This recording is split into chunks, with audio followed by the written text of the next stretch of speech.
This week's Antiques Roadshow brings me back to one of my favourite parts of Britain. To me, the best way to arrive in South Devon is by sea. This is some of the most spectacular coastal scenery in Europe, and the only real way to appreciate it is from a boat. You carefully navigate your way in from the English Channel, past the infamous Salcombe Bar, on which many a yachtsman's reputation has foundered, and you pass also the cliff-hanging town of Salcombe, than which there can be few more desirable places to live. Continuing on past Salcombe, you come into a broad, calm estuary, populated by visiting sailors and resident seabirds. At the end of one creek in this beautiful stretch of water is the town of Kingsbridge, and that's our destination for this week's Antiques Roadshow. Surrounded by thousands of acres of farming land, Kingsbridge is yet another enviable place to live, though only if you're fit. This charming South Devon town has one of the steepest main streets in Britain. Easy enough going down, tough coming up. Perhaps that helps to explain why the town's most famous son was so fit. At the age of 14, he walked from here to London, a distance of some 240 miles. His name was William Cookworthy, and he's of more than passing interest to us. A porcelain mug. In terms of composition, not really very different to the one you might use for your morning tea or coffee. But in the middle of the 18th century, when William Cookworthy was working here in Devon, to create something like this was about as difficult from a technical point of view as getting to the moon. The Chinese had known all about making true or hard-paste porcelain for years, but it was something that had always eluded English potters. After many years of experimenting, Cookworthy eventually discovered the correct formula. And using China clay, or kaolin, from the hills around St Austell in Cornwall, he was able to establish in Plymouth Britain's first true porcelain factory. Now, nearly 300 years after Cookworthy, we're in his hometown to discover, among other things, some English porcelain which his long, painstaking research made possible. So, let's now join our experts with the people of Kingsbridge. Well, I've been hoping to see some Devon pottery today, and this really is a super example. Is your family local? No, we're not. We're from Sutton in Surrey. We're on holiday down here for 2 weeks, and it was very nice to find this local plate at an antiques fair. So you've just bought it then? Yes, we bought it about 10 days ago. Well, let's have a look. It's made at Charles Branham's factory in Barnstaple. A great tradition for pottery making in that part of the country using slipware techniques, different coloured clays. But whereas the traditional designs from 17th, 18th century carried on, the novelty of Branham's work was that he used up-to-date modern designs. And here, pure Art Nouveau, the work, the shapes of the foliage, the leaping fish is so totally alien to traditional Devon pottery, but very exciting too. What one finds that most of his work in the early part of the century was made for the London retailers Liberties, who took the majority of his work and commissioned him to do designs that were Art Nouveau, modern, and really very exciting indeed. And the design has been built up using coloured clays, stained and then carved around, dug out, showing the brown body underneath. I mean, turning it around, we've got the signature. And the nice thing is they're always so fully signed and usually dated too, so you can tell everything about it. C.H. Branham, Barham, which is the old name of Barnstaple, and the date 1904, together with a registered number for the copywriting of it, which links to that year, and the potter's mark TL, that would be Thomas Leverton, who was one of local potters who were employed there and given the new designs to work on in the clay. And can I ask the cheeky question what you gave for it so recently? We paid £100 for it. And did you think that was reasonable? Or did you well, we thought perhaps that was the going rate. You know, it seemed quite a decorative piece, and we're pleased to buy it for that money. I mean, for a piece that is so stunning, so Art Nouveau, so Liberty, although it hasn't got the name on it, I mean, you've done very well. I see. I would have thought 300 is nearer the mark. Really? Nice memento of our holiday. And you know that it's a cheese trolley. Yes. You put your big piece of cheese in here, cut slices out of it, and then wheeled it up and down the table, which is what the little wheels are for. And that's what the casters are for. That's right. And they're made of leather, little sections of leather, so that it didn't scratch the tabletop. Oh, yeah. And it reflects that period of English social history, when you sat down at the dining table, you stayed there for a long time. The reason I really wanted to look at it, and I'm so thrilled with this one, and I like them anyway because they're lovely little bits of furniture, is that this veneer, and I'm always talking about the thickness of veneer giving you an indication of authenticity and age and so forth. This is hand-cut veneer, never less than a 16th of an inch, which is undoubtedly 18th century. And you see this scratching on the back. Yes. I love to see that. That's keying. That is scored so that the glue held. And it was laid on, the surface was wet. You applied the veneer and then you rubbed into it, wore it in with pressure until the glue came right the way through the wood, and that was stuck. Now, over the years, of course, it's dried and shrunk. I would advise you to do no more than apply a little water glue, a little animal-based glue, Yes. and just put it back yourself where it touches. Yes. Don't try and mend it, because this magic colour will spoil. Well, that's it. So that will just stop it getting worse, really. And a little cheese trolley today worth round about £400. Oh, my goodness. Even like that. Yes. I love it, very, very pretty. But even more, I like this. This, to a collector of oak furniture, early furniture, is an important little piece. Yes. The colour is wonderful, the surface is good, it's warped a little with age, it's shrunk properly. You couldn't make it today because it would never be that shape, it would never be crinkle, crankle, and it is in fact a cricket table. And why is it called a cricket table? Well, I'm glad you asked me that, actually. I think the best answer to that is, the most logical answer, that originally it was called a cracket table. And it stood on 3 cracket legs, and cracket got corrupted into cricket. It's nothing to do with the cricket field or the game of cricket or 3 stumps or anything at all. 3 legs will stand level on a cottage floor. Well, that's it, yes. And that's what it's for. I think it's lovely. So it's the wood such is oak, is it? a bit of oak and elm, mostly elm. So the top is elm, is it? The top, I think, yes, the top is elm, in fact. Yes. And you sometimes get worm in it. Having said all that, I mean, it's such a lovely piece and a collector's piece, but not a big money item, not a big money item. But for all the things I've said, an ordinary one with repairs will probably be £400 or £500. One in such lovely condition that this could easily make £800 or £900. Not that you want to sell it, but well, it's a lot of money, except when you think about it, it's an old and very vulnerable piece of furniture. Yes. He was the governor of Assam, and then the governor of Central Provinces, and finally the governor of Bengal. This is him here, sitting with all the other governors at a conference, with Lord Wavell and Lady Wavell sitting in front, who was then Viceroy of India. Right. He's got the First World War medal here, Silver Jubilee, King George V, and then King George VI's coronation. But what I find most curious is he hasn't got the Victory Medal. Now, this is most odd, and seeing as that particular group has been well worn, it's incorrect. He must have been going around improperly dressed. Absolutely. Now, this is the most exalted order of the Star of India. Now, only Indian princes and people of very high rank are awarded this. It was instituted after the Indian Mutiny in 1861, I believe, and discontinued in 1947.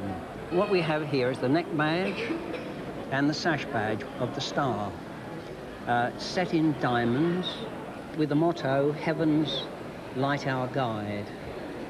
This is the Order of the Indian Empire, and what a set.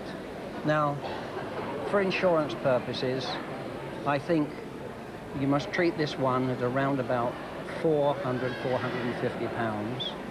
But this pair, with the citations, of course, you've got to think something like £5,000 for insurance.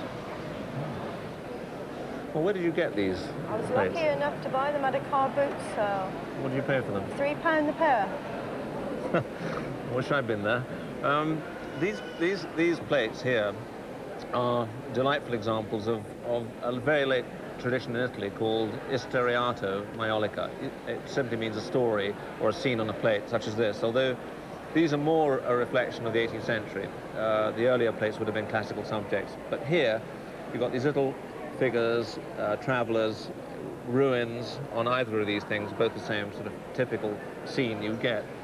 This sort of plate would almost certainly have been acquired by some seigneur or somebody on the Grand Tour. They'd have been gone to visit the Kingdom of Naples and acquire these probably in Naples itself. They were made not far away on the Adriatic seaboard in a place called Abruzzi at Castelli. These are castelli, maiolica. So these are 18th century, the last sort of throes of Italian maiolica. And they have this lovely soft colours, and they're done in a way that reflects this kind of rather leisured life of people that have gone on the Grand Tour. You can see that in this design. They're a delightful little pair, as I say, and the characteristic is the way they're made. They're fired on little spurs like this, and a very, very shallow rim. They're meant really as simply as a vehicle for decoration. And, I mean, you paid £3 for these.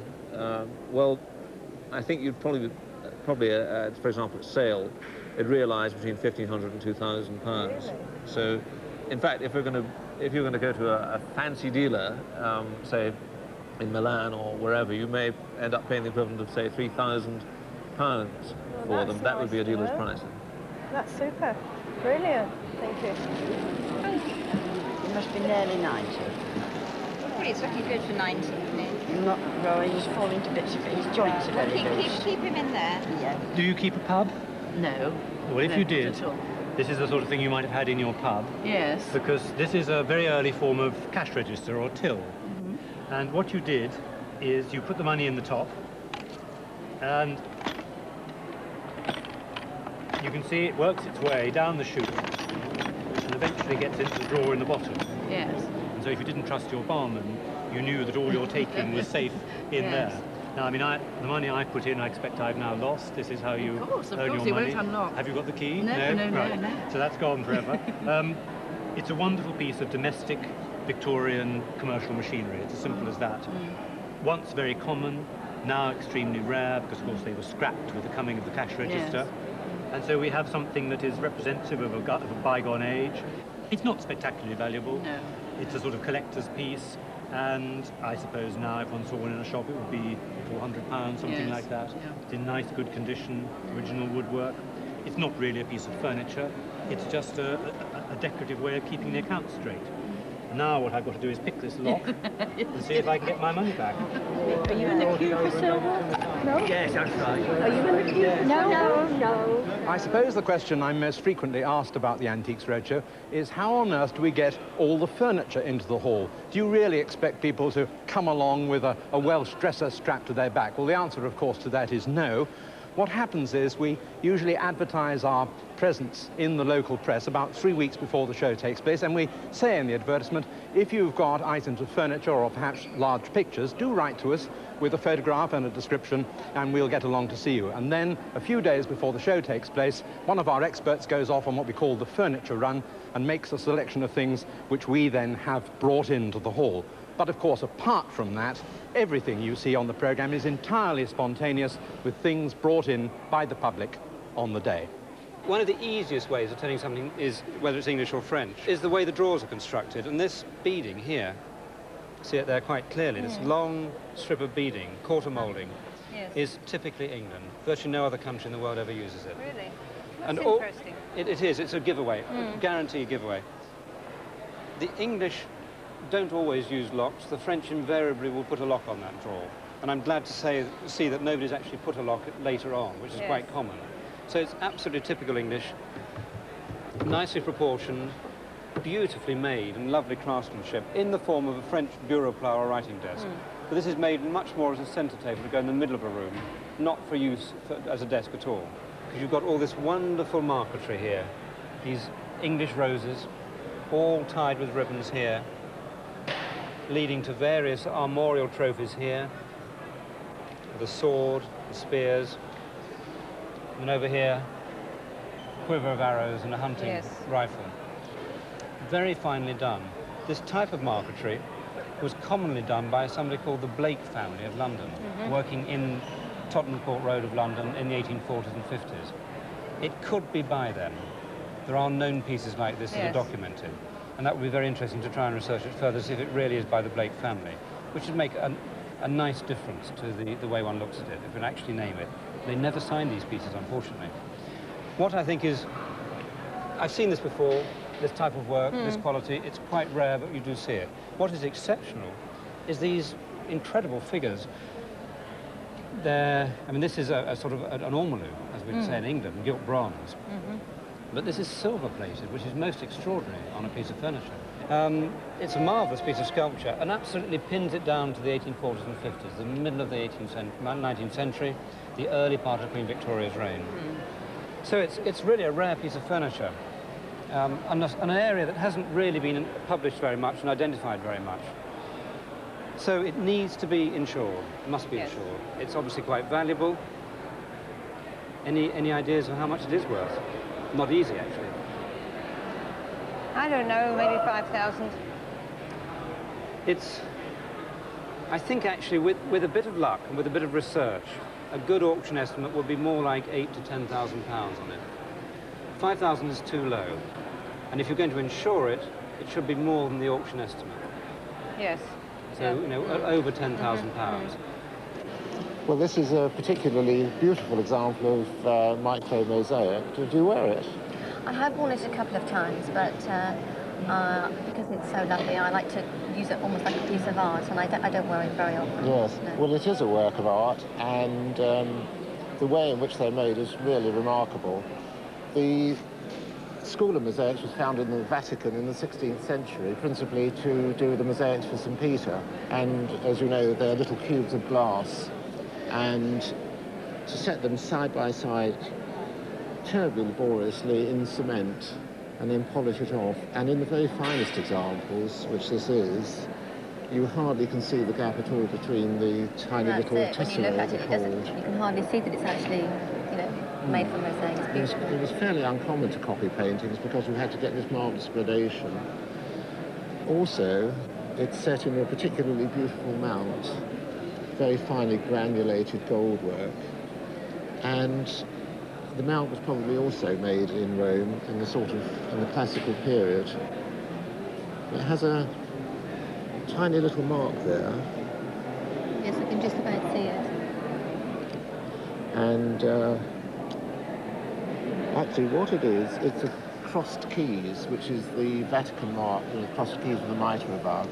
So this was actually also made in Rome, the whole thing, and the period about 1870 or thereabouts.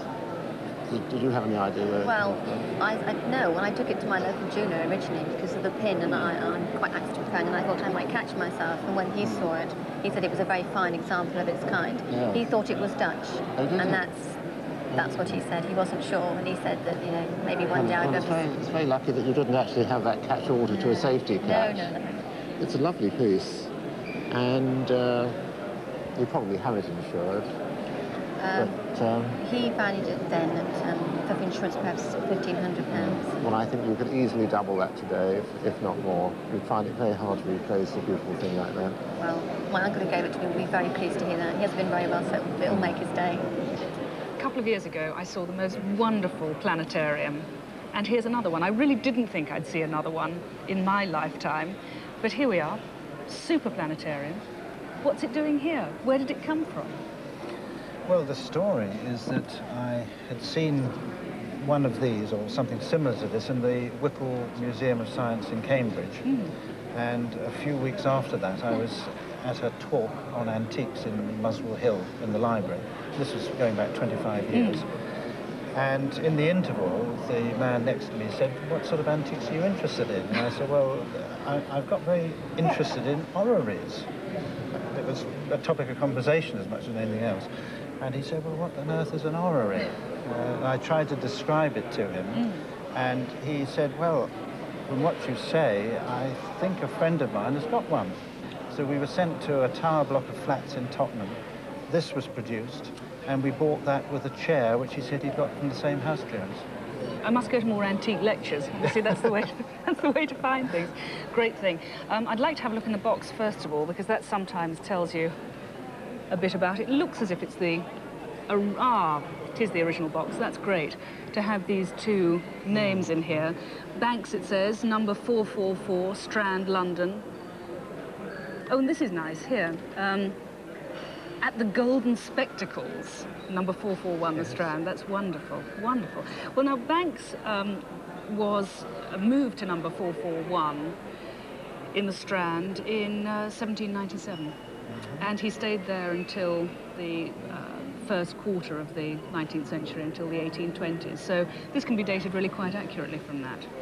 And really, the planetarium, this type of object, I'm just going to move that to one side actually, the planetarium, the model of the planets, was a very popular gentleman's pursuit.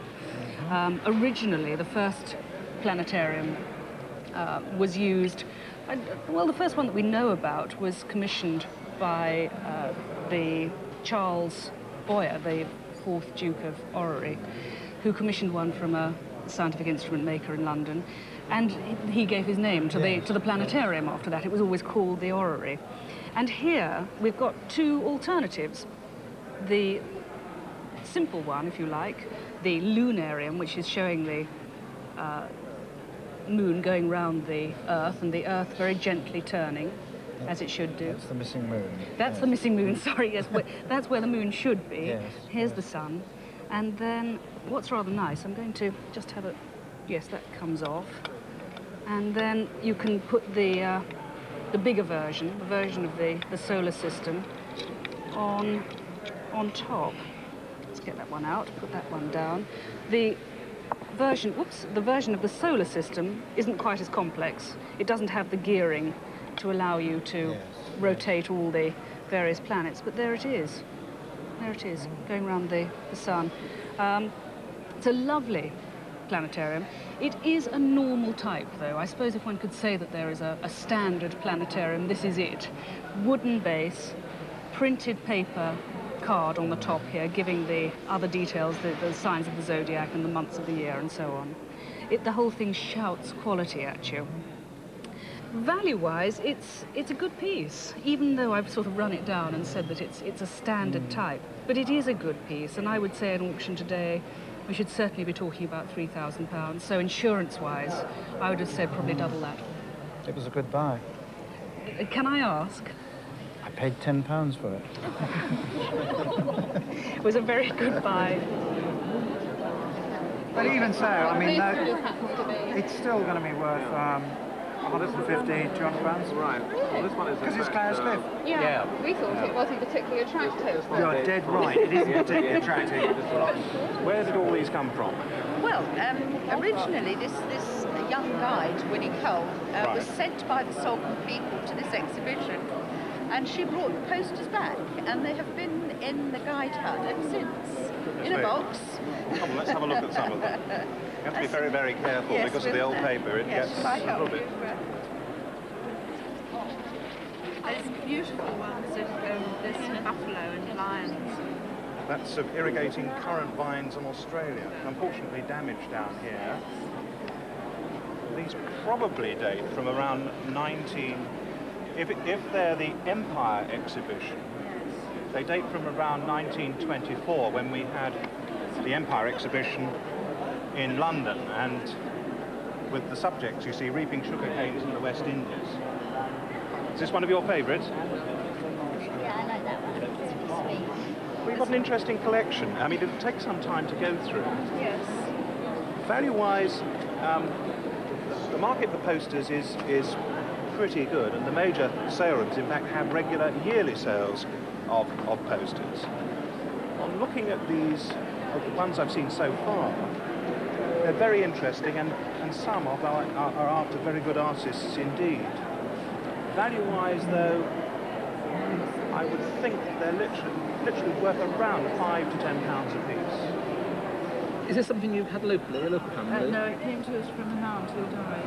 Yeah, because this actually wasn't made very far from here. It's actually made in Torquay, and is actually a type of fake, a type of forgery. Yeah. There was a notorious reproducer of porcelain pottery in Torquay who specialised in copies of all sorts of early English porcelains and potteries, and some of them extremely convincing. Various rumours about his work and just when he was working, mostly, but it seemingly started in the 1920s and 30s and carried on just after the war, and copies of Derby and Bow and some really good 18th century wares. So a traditional copy of a Staffordshire cottage, which should be 1830, but is probably 1930. And sort of Torquay has really gone down in English porcelain terms as a centre of these really marvellous fakes. This one, a humble example, but lots of people are always being caught out by them. And I know many people buy these thinking they are 19th century because they look so good and honest. And I think in a way they deserve to get away with it. Well, it does look quite old, doesn't it? That's right. So only 1930s. As such, one probably be valuing it as, £30, £40 as a fake. But I think good value for that because it's traditional and in a way an honest fake, but a bit naughty. Yes. I've only seen one other one in the past. Right, but it's how to keep your house clean of witches.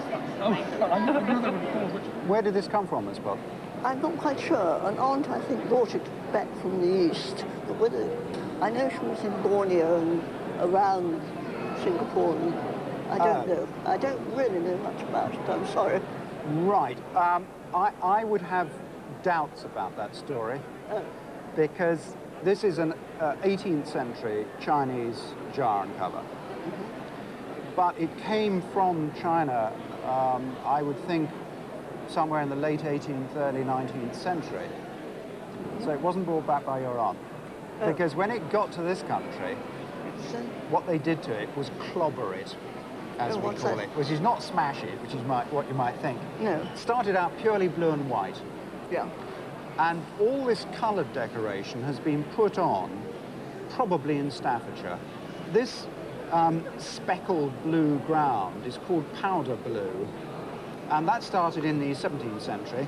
And the way they did it was to cut out a paper shape, which they wanted left white, with these panels, stick them on, and then they blew the cobalt as a powder through a bamboo tube, which had got gauze over the end.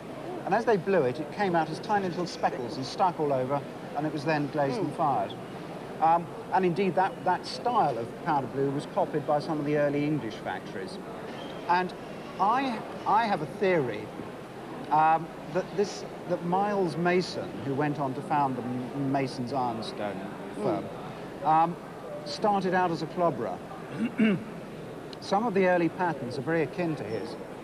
And usually one finds that kind of mark. Now, that is nonsense.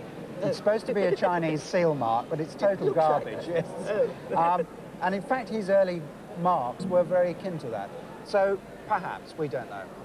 No. What we've ended up is with a really quite decorative pot. It's not of great value, I'm afraid, because it's been ruined, according to present theory. I think in good state that would have been worth somewhere around £800 to £1,200, but decorated like this, about half that. About half? Oh. But a fascinating story for all that. Yes, quite interesting. Thank you very much.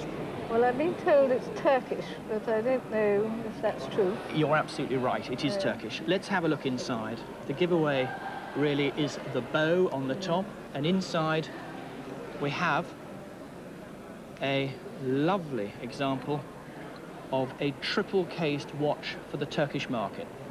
Triple-cased basically because it comprises 3 cases. The outer one, which was local Turkish silver, the rest is English silver. This triple outer is tortoiseshell and little silver piqué pinwork here. And then we have the middle case and then the inside of the watch here. Signed by Isaac Rogers, a very, very good maker, and he specialised to a large extent in making watches for the Turkish market. Have you seen inside it? Yes, not for some time. Not, well, have another look, because in fact it should be a thing of great beauty.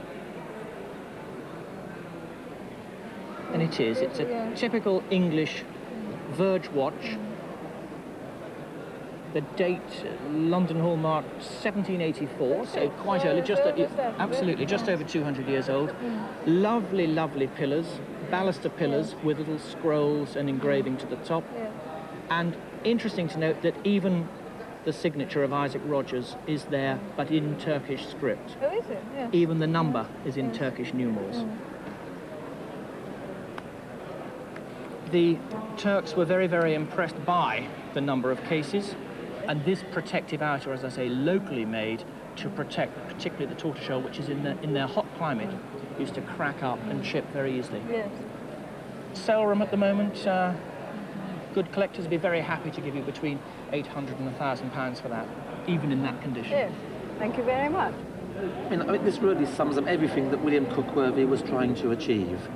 It is, of course, Plymouth porcelain, and really you couldn't imagine a more typical piece of that factory's production. Is something that you do collect this locally? No, my wife bought it in Sherborne about 10 years ago. She's always had a weakness for white pieces. Did she know what it was at the time? I think she knew it, or thought it was Plymouth, yes. I mean, the distinctive thing is the hard-paste porcelain, which rarely works quite as white and evenly as this. Normally, on a big piece especially, the problems that they encountered meant you got dark patches, uneven glazing. But here it's fairly well controlled, and the smoke hasn't got in, and the problems that he encountered really haven't come out, and this worked fairly well.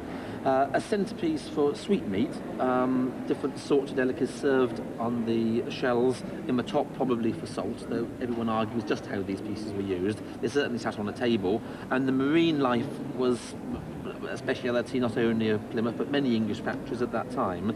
These fabulous fish calling up, the shells cast from real shells put on.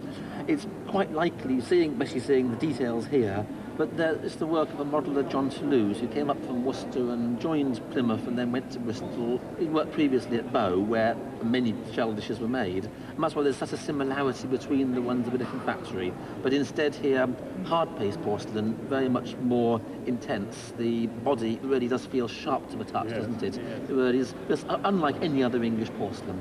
But 1768, 1770, I think from that reason one can forgive it the lack of colour, which he didn't mind because it was proud to be white, and the bit of damage on the shell, it suffered a bit there.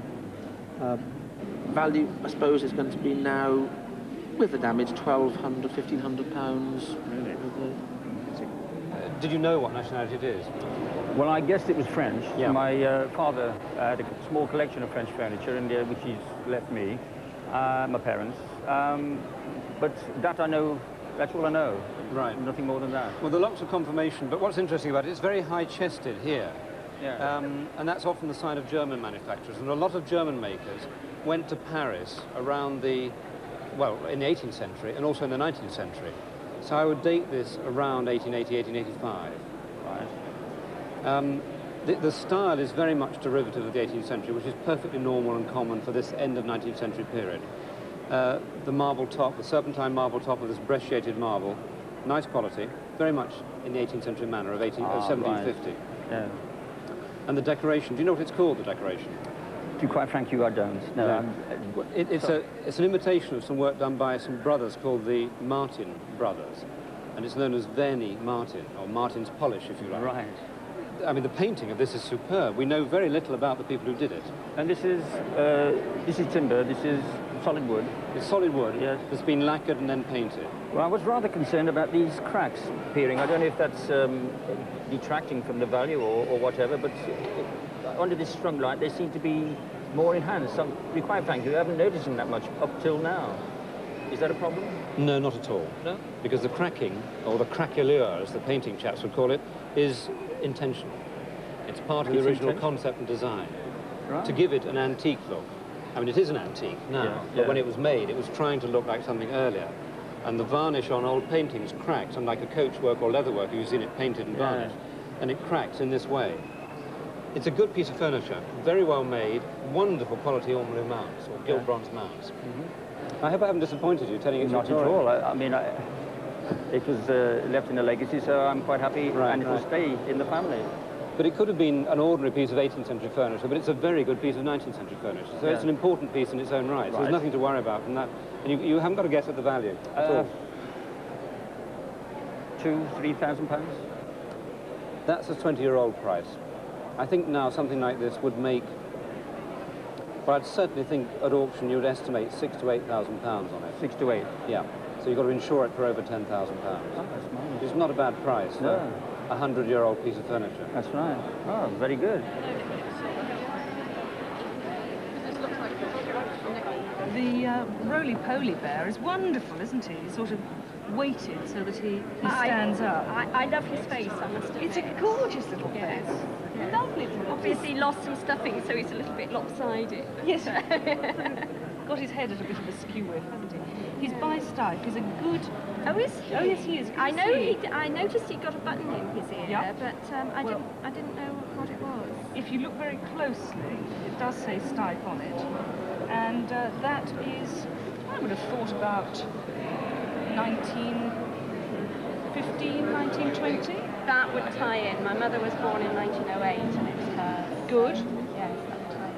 And value, I would have said, between about £400 and £600. Really? Yes. Because he's bald? Some of the best people are bald. And he's not bald where it matters. His front isn't bald, at least. Well, I must admit, I love him, but... No, he's wonderful. I didn't realise he was worth that much. He's terribly desirable. Well, all I know is my father had them, and to my knowledge, they've been in the family about 40 years. Right. But I don't know who made them. And they're working tools. Yes. I mean, over the years, we've had some really wonderful collections of cabinet makers and joiners' tools. But of course, I've never seen perfect miniature working tools like this. I think they're just magic. They're very, very interesting. And they're made of beech, of course, or beech handles. And the interesting thing, too, is that you could probably date them. They're all contemporary. And they've got these carriage screwdrivers. Well, there's one carriage screwdriver, and another one, which, of course, gives us sort of Edwardian period. Absolutely lovely. I would think today in a collector's market they'd probably make around about £300 or £400, but that nowhere matches the value and the academic interest that they have. Tableware. Yeah. I always called it a ribbon plate. Yeah. But he described it very well. Yeah. This very beautiful Old Master drawing I see comes from two noble collections. Can you tell me something of its history and how? Well, Lord Spencer, apparently in the early 1800s, this was in his private collection, and somehow or other from there it had ended up in the Lord Rosebery collection. And beyond that, the British Museum said the pictures had been lost over the 2 centuries. Right, and how did it come into your family? Well, it was purchased by, both of them were purchased together by my mother during the war years, of all places, in an Oxfam shop. Oh, really? Well, she had a good eye. Yes, Mother certainly had, coming from a family of painters. So well, she obviously recognized quality, and after her death, these came into my possession. Wonderful. Well, I as you probably know, I'm not an Old Master drawing expert, but I do recognize quality, and I think it's a very, very beautiful, drawing. I think that we should think about Titian and how exciting Venice was in the beginning of the 16th century, which was the most powerful trading nation in the world, and the most powerful artist. The one who exuded that power as an artist was Titian. Very true. And so that were this to turn out to be authenticated today with the new expertise, it would be the most extraordinary find. Very, very exciting. And again, we have another drawing here, signed Paolo Veronese, but Veronese had a certain awkwardness in style when you actually come into it, but it is a very beautiful drawing. And of course, Veronese was the next generation on from Titian, another Venetian artist, not absolutely a top-rank artist. I mean, because Titian we put absolutely in the top rank, and then Veronese was an extraordinary artist, but of second rank and a follower. But I think to go back to the Titian, and just to have a look at the beautiful grouping here, the hounds and the cupid, the composition, whatever it turns out to be, it's a very beautiful drawing. I would hesitate to talk about the Titian's value, and I think if we may come back to you and enjoy the benefit of the great experts on this period, I think it will be very interesting. Yes, I'm with you all the way. Where do you think that might have come from? What does it look like to you? China. Right. Only That's because what, of that's the what I was fig- hoping you were going to say. I thought you were, only because of the figure. Right. Well, this is a very famous Chinese group of a small boy and a water buffalo. Oh, it's a water buffalo. Yes, a water buffalo. And these came over to Europe in the 17th and 18th century. And then the English potters tried to imitate them. And here we've got a creamware imitation, Wealdon, Staffordshire, imitating the Chinese. Now, the interesting thing is that this, if this were a 17th century Chinese one, in this condition, we've got some damaged horns are missing on it, so it's not good. It would be worth perhaps £800. But because it's English and nothing like as good a quality and bust, it's going to be worth about £2,000. Which is crazy. That's the wrong way around, isn't It's completely the wrong way around. But it is actually much rarer than the real thing. How old is it? This one is about 1750. 1750. Yes, thank you. Yeah. So it's 2,000. I would think 2,000. And it's the kind of thing which could, if one were lucky, go on up. This one is also damaged, as we can well see at the top here. Yes, definitely. Large chunk missing, very crude restoration. And that, of course, makes a difference. But it is, or was, a magnificent pot. This is Chinese, Underglaze blue. This is dating about 1450 to 1470, so it's over 500 years old. Yes. It's decorated with these sort of different registers, bands, which is quite typical of the period, broken up. And here we've got running round it the 8 Taoist Immortals. And this is known as a windswept type. They appear to be sort of great gusts of wind going by. We've got Buddhist emblems round here. And very unusually on the neck, we've got Tibetan characters, which is rare on a pot like this. Yes. 500 years. 500 years? Yes. Well, I daren't tell you what it would have been worth if it had been perfect. Well, tell me. No. Why not? You don't want to know? Okay. I'd like to know. You would like to know? Yes. If it had been perfect, we would be talking around £100,000. However, even with that amount of damage, which should be redone, with modern restoration, they would do that, you'd never know. No. Yes, It would cost you £300–400 to do it. But it'd be well worth doing. And the pot, as it stands, £20,000. Goodness me. Even with this bad, yes, that's amazing. Wonderful thing. Well, what a day we've had here in Kingsbridge. We began with some local pottery. We've seen some fine porcelain, some very nice furniture, and then 2 old master drawings, one of which may be by Titian. Now, obviously, there's a lot of work still to do, a lot of research, and we will let you know the final outcome in a few weeks' time. The excitement of the chase. Next week, we're off to Derbyshire. I very much hope that you'll join us then. Until then, from all of us here in Devon, goodbye.